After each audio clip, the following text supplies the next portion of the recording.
Hey, how's it going? And today we're going to be talking about classes, instances, and modules, a light introduction into modules. A lot of this is based on the persistence tutorial that they have online. In that code, they also have make use of a module, and I thought that was very interesting. So I wanted to kind of talk a little bit about modules, and I'm going to be doing another tutorial follow-up to this one, but I wanted to show you how you can use a module and maybe why you would use a module. So to get started, of course, we use modules all the time. So almost in every verse device we make, we import these modules up here, and it's code that's already written for us, and it can be used in multiple projects.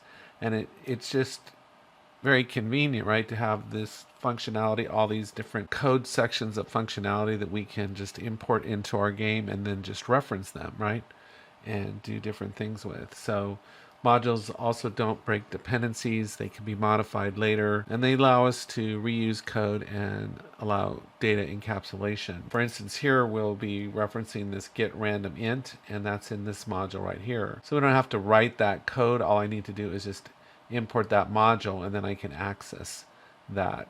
So what I have here is really kind of simple. It's just, if we come into the game, I just have a trigger device, and every time I go over it, it prints a different one of four messages. So if I go over it, it says a win has been registered. If I go over it again, it says nothing has been registered. A win has been registered. A tie has been registered. That's all it does. So it displays one of four messages. But how we get to this is really interesting. There's a lot going on in the code. In terms of the scene, I just have a verse device and a trigger device, and the verse device is paired to the trigger device. And all the rest of this is in the code. And like I said, this borrows heavily from that persistence device tutorial. So anyway, what we have is we have our modules that we import, and then we have our trigger device, and then we have on begin play, we subscribe to this event here, and of course it takes in the agent, and then we get a random value between 1 and 4, and then depending on that value we make a call to what's called the stat type. And there's four different options here. There's tie, win, loss, or none. I thought this was really, really educational and very, very interesting in the verse code. So let's just kind of walk through this. So here what we do is we're creating a class. And you notice that when we create this class, all it has inside of it is a print string function or method. And all it does is it doesn't take in anything, and it just outputs a string. That's all it does.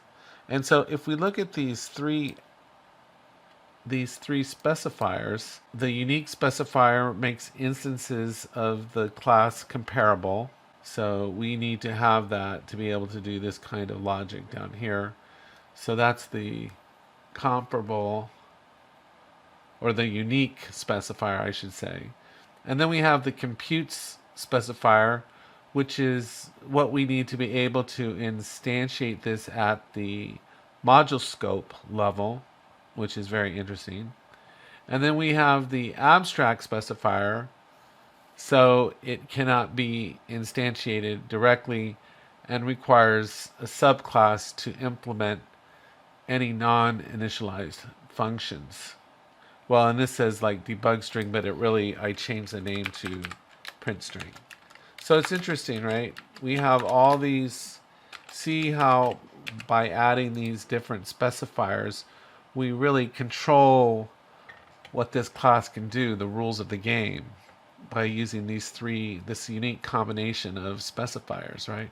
Now what we do down here is we actually create a module, and we can create this within our device itself.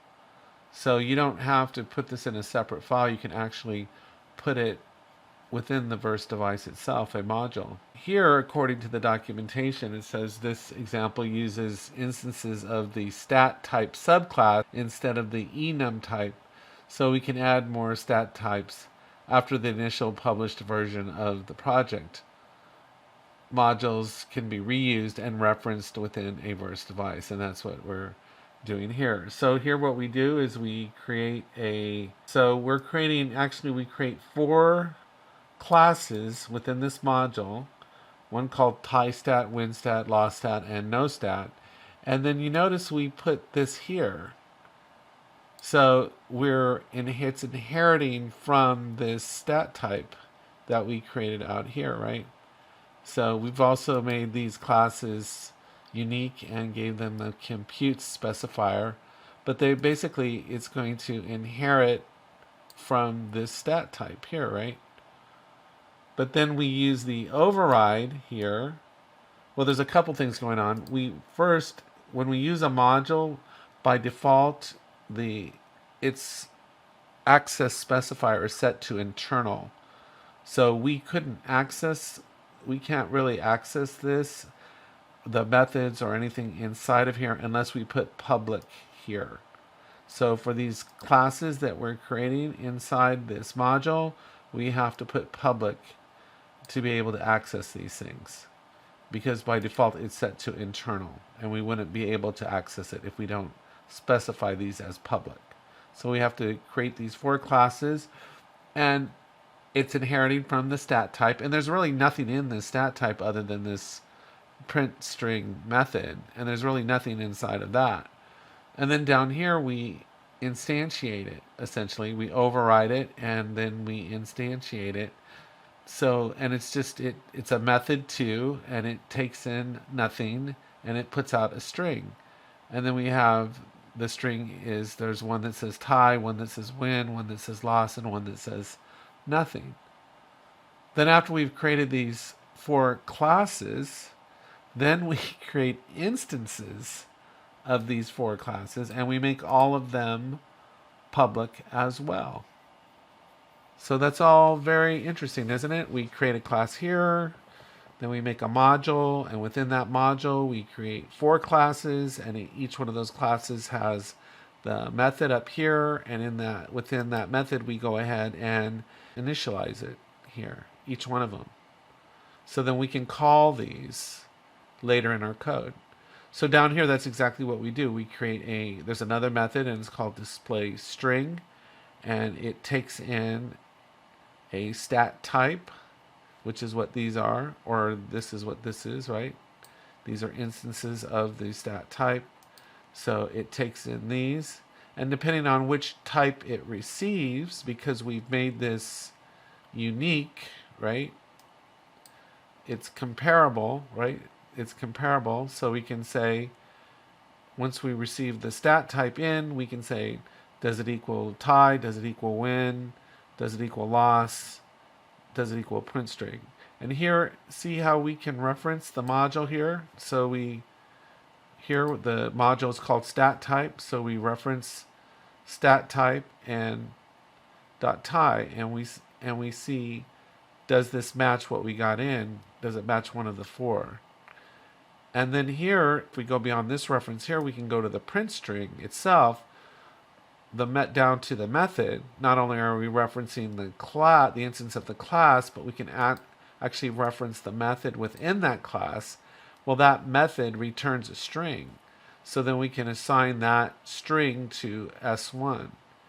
And because it is a string, we're able to print it out as part of a print string. So this is just going to say, S1 is going to say a tie has been registered.